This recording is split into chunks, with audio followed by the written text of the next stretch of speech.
Welcome to True to Blueprint. Today we're going to talk about the reasons that we were waltzed around by our Willie and how we won. Might not seem like it. Don Cherry likes to say we didn't win. We won. Trust me, we won. And they're not going to gloat.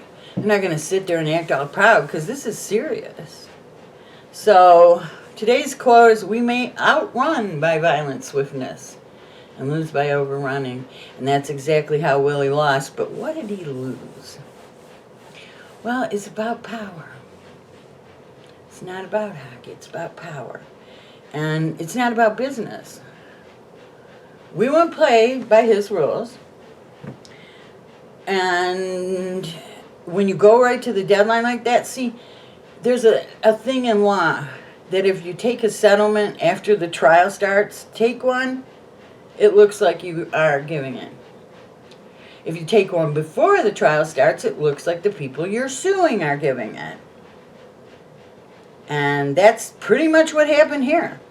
We brought him right to the deadline and said, make our day punk. And he said, no, maybe not. Because that's what people usually should say when Clint Eastwood says in an old movie, make my day. Okay, so, and now, it just reminds me that they can't, their vision here, no matter what the money spent is, no matter how this all works out, and I think I do know how it's going to work out, because I think they insisted on paying him up front, and right up until the deadline, he believed they're trying to pay me the difference from 8 to 6.9 up front so they can trade me.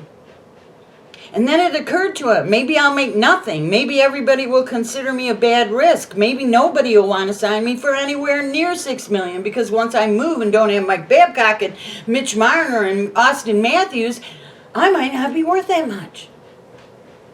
But, push comes to shove, man. $45 million is $45 million. Doesn't matter if they're giving you a whole bunch of it up front. And we can afford to do it up front. And what that does for us is that we're paying him what we wanted to pay him, so we win. And then we pay him extra, which shuts him up, got him to the table, started this whole thing getting repaired. And if he turns out not to really work out the way we planned, we've already paid him the big money. Nobody owns the $8 million he wanted per year. It's 6.9 for Willie. And we will have shown, we're going to try to make him look good. We're not going to bench him, just because he was a bad guy, in my opinion, looking out for himself or letting other people use him in a power struggle. And we'll talk about how that, I get to the big issues after I get to the hockey. But, and then he freaked out. He said, I won't have a job. It could all go wrong. And this had to work out. And I just remember when I saw Dubas's press conference, I thought, he seems remarkably smug. Because at first I thought we didn't win. I thought, what the fuck? I'm sorry. Hey, they say They say it on TV, and I'll tell you what, in Australia, and Australia's Next Top Model, hi Erica, and Australia's Next Top Model, they say it all the time. The girls hang out, F this, F that, F the other thing. Nothing's bleep. Yeah, but doesn't YouTube not allow it now? I don't watch it on YouTube. I pay money for I'm talking about you right now. No. I said, remember forecheck that you can't use it to offend someone or to describe actions which are unnatural in any way. Out of it. What? Nothing. Nothing. So Watch it fly I away. told you guys that I have a very bad mouth, and I've been amazing. I got to tell you, a 53rd episode before I let one that I didn't plan to say come out. All right. Now, where were we, damn it? Dubas was smug. Yeah. And I thought it was maybe a little misplaced. And then I started to think about how this has gone, all right? Shanahan talked about this. He said, if you care about this, then you're here and you are signing what we gave you and you are cooperating. If you are totally in, if you're all in, because that's what it takes. And the signals have been given all the way. So for Kyle to feel kind of smug that he did this, it's like, yeah, they should. They showed that the power lies with the facts. The power lies with the bottom line, whether you like it or not, kiddos. Nobody eats without the line being above the bottom. Well, isn't that all about the budget?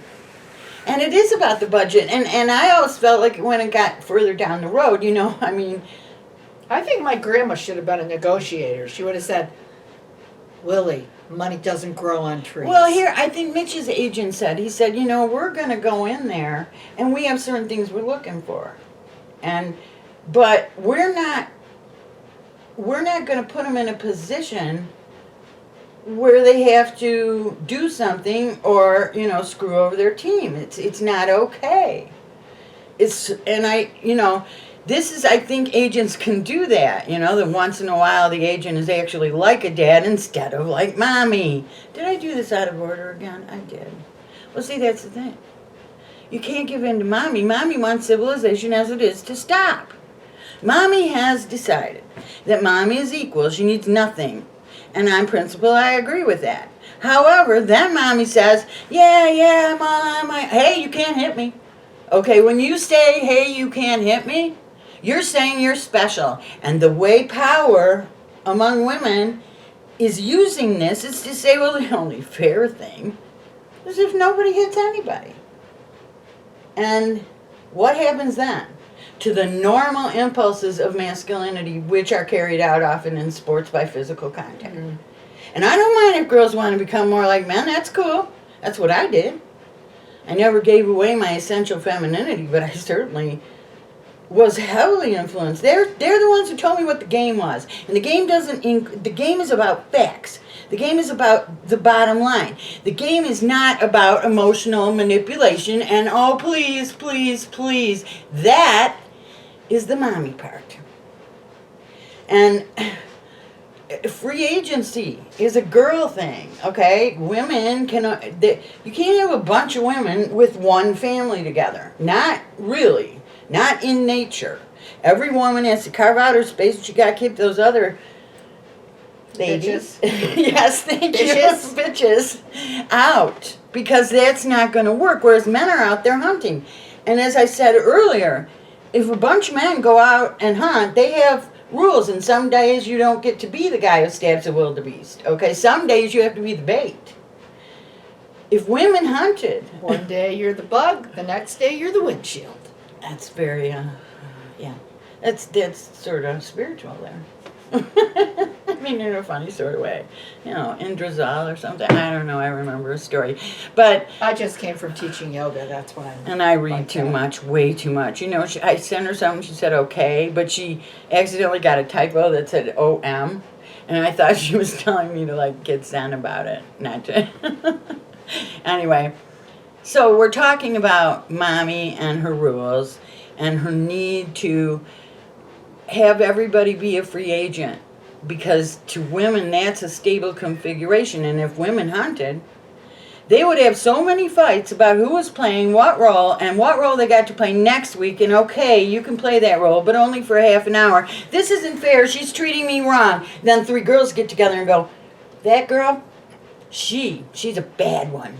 She's bitches to all of us. She says bad things behind our back just because she wants to stab the wildebeest. I mean, you can't do that. Now, it takes both of us to build a civilization, to be humankind. And it's very precious to be a woman. And the more stuff that does shit for us, the more time we get to be just allow people. Women to be women and allow men to be men. Don't try and change the rules so that everything can be equal, because we're quite obviously not equal. But we're putting certain value on this idea that, an agent he's a parasite. His work is to exploit the people who you work for as much money as possible. I know, Charlotte. Can you believe it? Come on up. Come on up, sweetie. Come on up. Up and down. We're not going to sit here all day. We're on tape.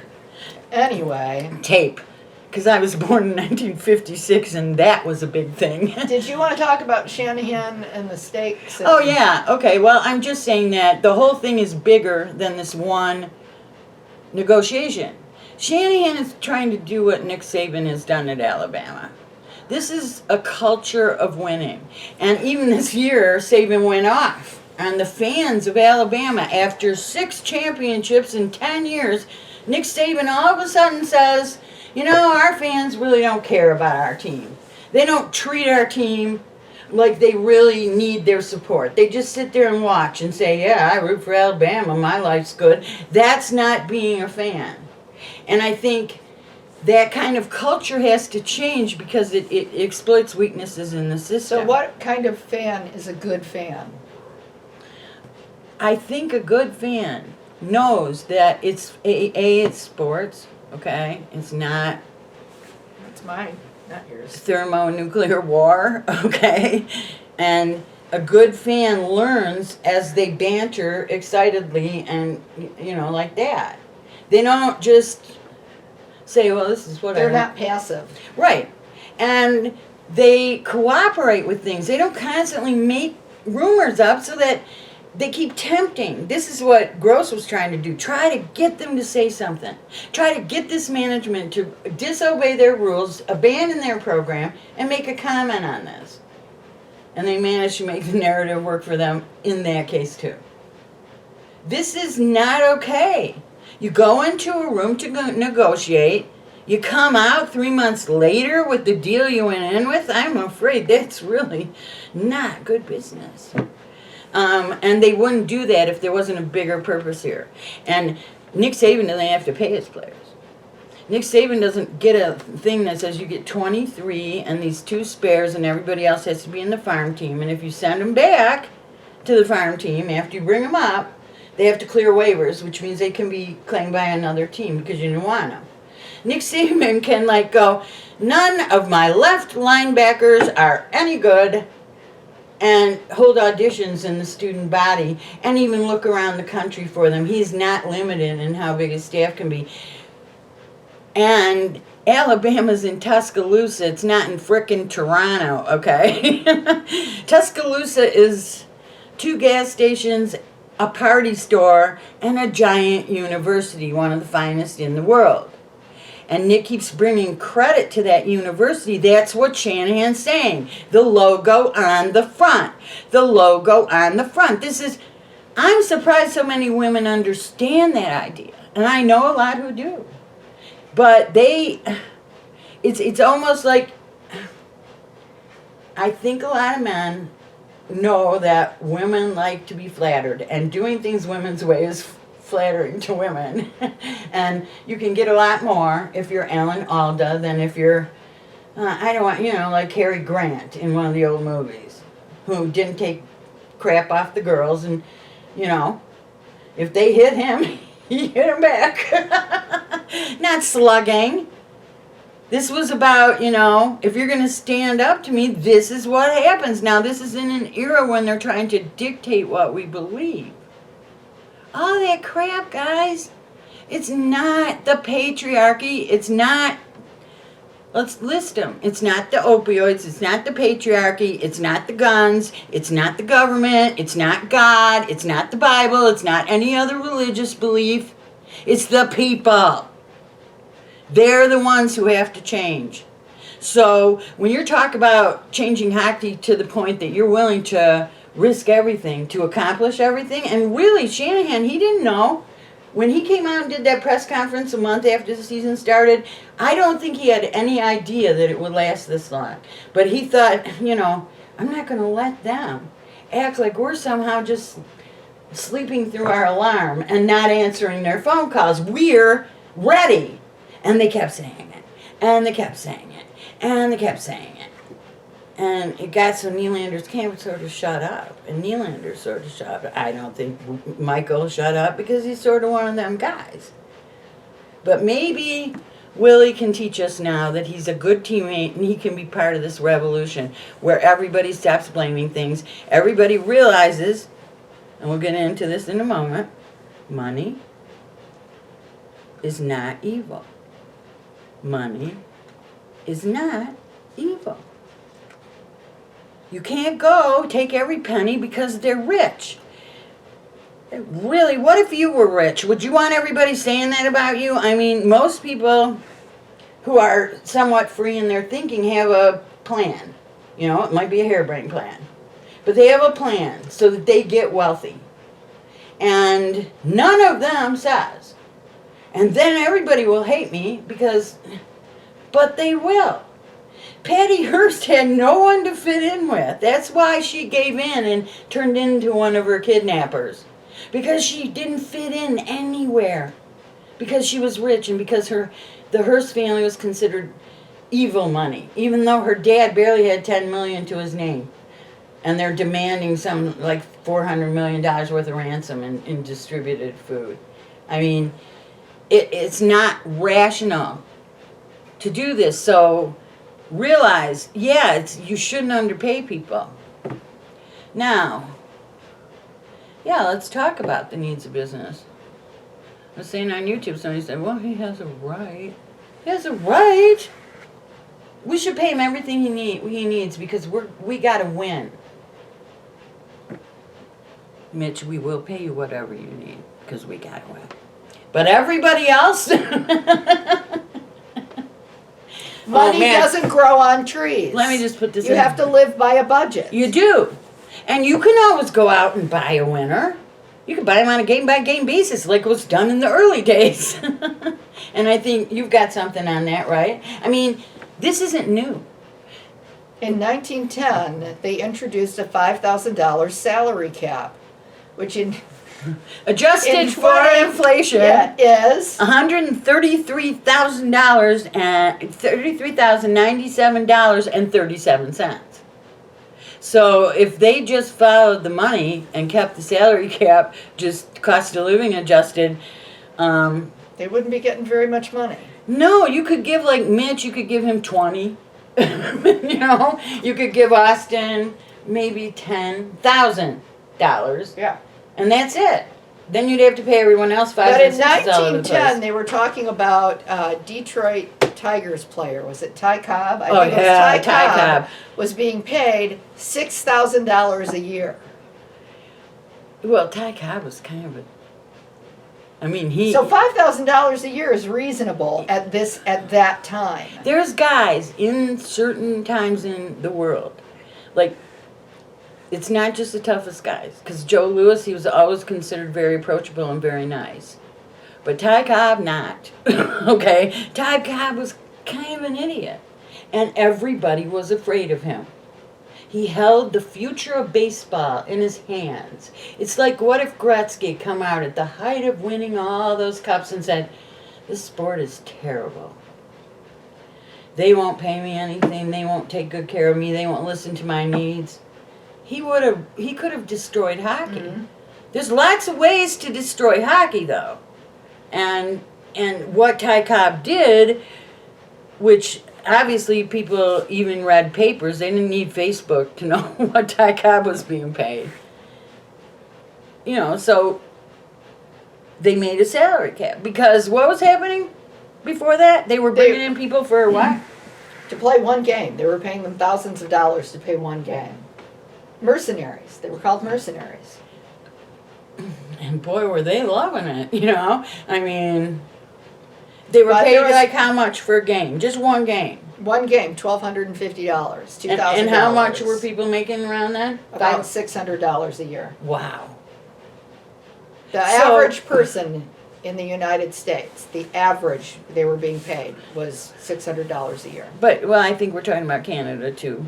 I think that it was about the states. I think that okay, well, average was from the states. So they didn't that period of time, from 1900 to 1920, even further because of things that happened in the late 20s, it's a time of extreme desperation for socialism. They've monkeyed with things so badly to make it look like you have power by buying stock.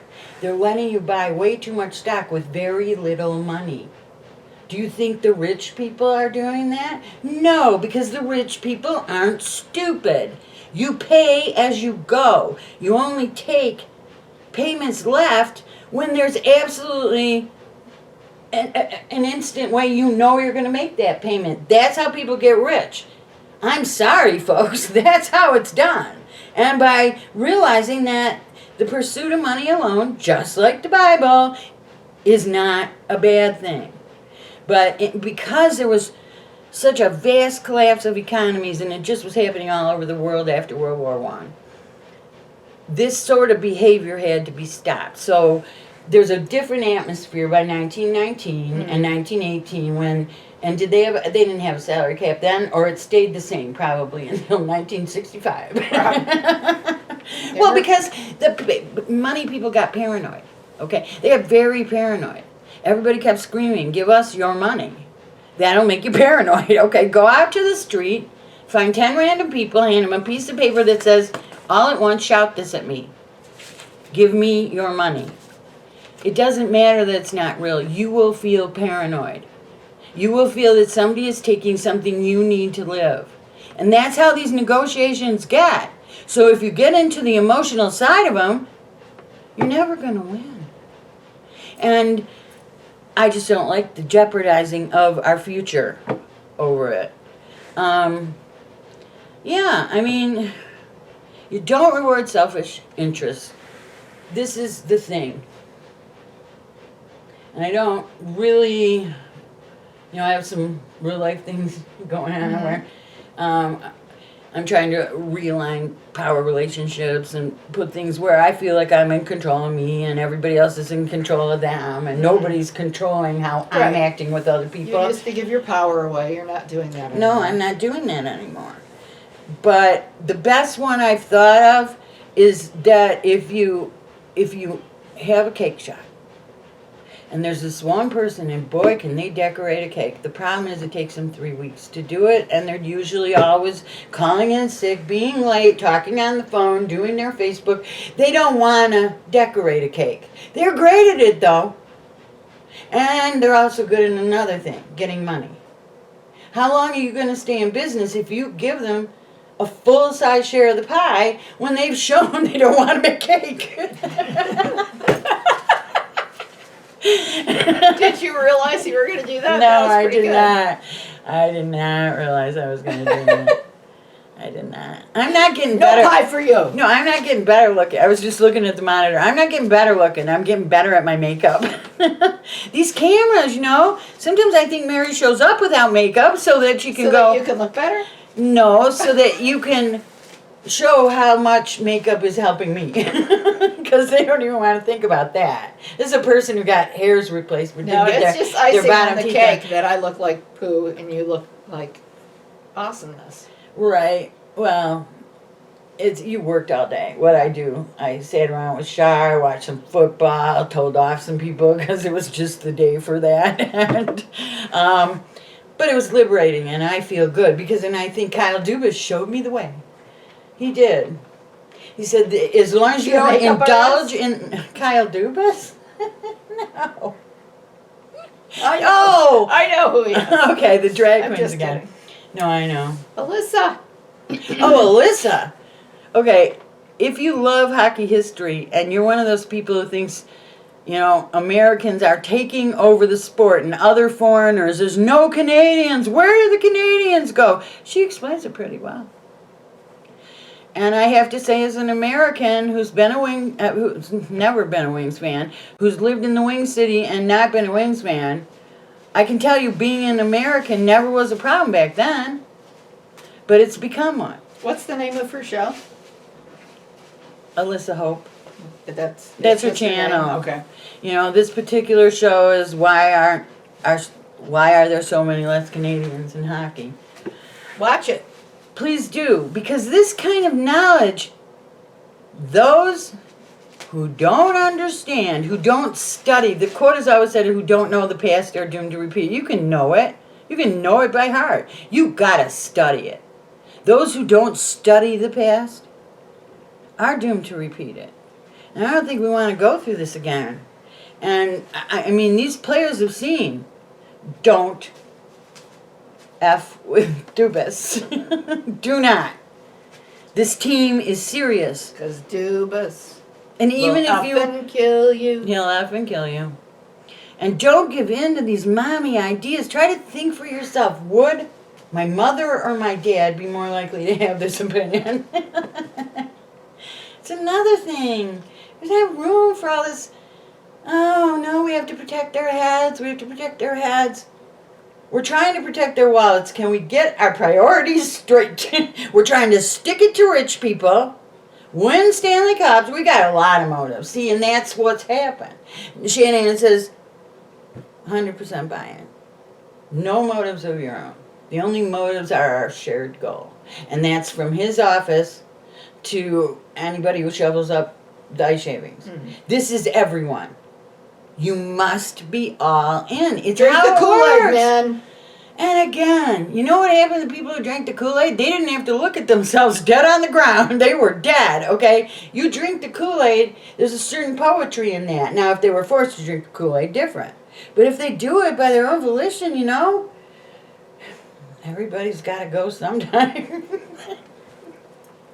See, I get this terrible reputation. I can't imagine why. So we're going to start doing True to Blueprint Theater.